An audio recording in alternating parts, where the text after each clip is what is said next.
15वां अध्याय स्थान व काल निरूपण। ऋषि बोले, हे सूत जी, अब आप कृपा कर हमें पूजा के योग्य स्थान एवं समय बतलाइए। सूत जी कहने लगे, देव यज्ञादि कर्मों को शुद्ध ग्रह बराबर फल देने वाला होता है। उससे 10 गुना गोष्ठ भूमि, गौओं को बांधने का स्थान, उससे 10 गुना अधिक जल का तट, उससे 10 गुना बेल, तुलसी, पीपल, जड़, देवालय, तीर्थ नदी का तट, सप्तगंगा का तट, जिसमें गंगा, गोदावरी, कावेरी, ताम्रपर्णी, सिंधु, सरयू, रेवा ये 7 नदियां सप्तगंगा कहलाती हैं।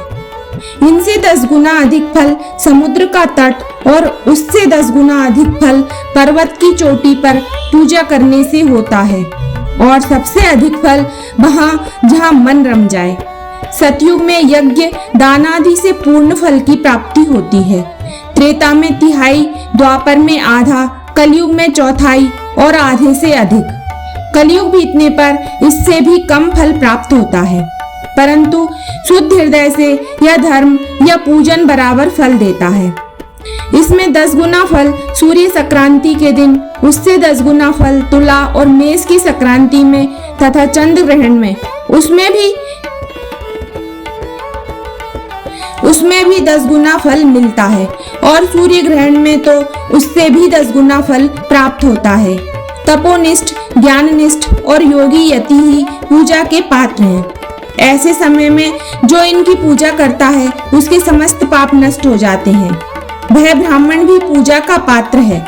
जिसने 24 लाख गायत्री का जप किया हो, वह संपूर्ण काल और भोग का दाता है, क्योंकि गायत्री के जप से शुद्ध हुआ ब्राह्मण परम पवित्र है। नर नारी आदि जीव कोई भी हो, वही अन्न दान का पात्र है।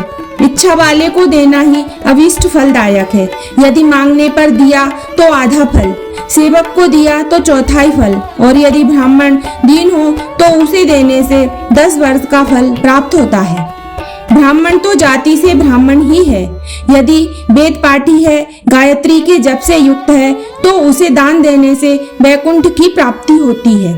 थोड़ा या बहुत देवार्पण बुद्धि से किया हुआ दान अनंत भोग देता है। मनुष्यों को तप और दान ये दोनों ही सर्वदा करने चाहिए।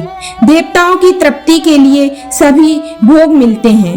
इसी के साथ 15वां अध्याय संपूर्ण होता है। बोलिए श्री शंकर भगवान की जय, श्री शिव महापुराण की जय।